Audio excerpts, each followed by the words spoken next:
மாண்புமிக்க தமிழக முதல்வர் ஐயா ஸ்டாலின் அவர்கள் பேசுறாங்க. இந்த மாதிரி என்ன பேசுறாங்க?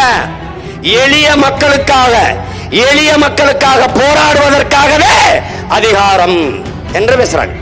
நீ என்ன புரிஞ்சுக்கிற? எளிய மக்களுக்காக போராடுவதற்காக அதிகாரம்.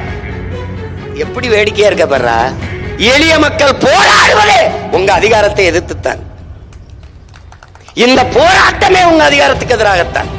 அதிகாரம் வந்த பிறகு எளிய மக்கள் போராட வேண்டிய அவசியம் இல்லாமல் ஆக்குவதற்குத்தான் எளிய மக்களுக்கான அதிகாரம். ஆனால் அதை சொல்லாம எளிய மக்களுக்காக போராடுவதற்கே அதிகாரம் என்றால் யாரை எதிர்த்து போராட போகிறது இந்த அதிகாரம்? எளிய மக்களுக்கான உரிமையை யாரிடத்திலிருந்து பெற்றுத் தரப்போகிறது இந்த அதிகாரம்?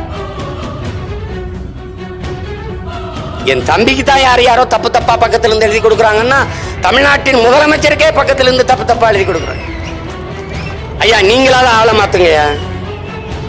இது என்ன? இது ஒரு நாட்டை ஆளுகிற முதிர்ந்த தலைவருடைய கருத்து. அது எளிய மக்கள், அடித்தட்டு மக்களுக்காக போராடவே அதிகாரம். எளிய மக்களை, உழைக்கும் மக்களை, பாட்டாளி மக்களை போராடுகிற நிலைமைக்கு தள்ளாது இருப்பதற்கு தான் அதிகாரம்.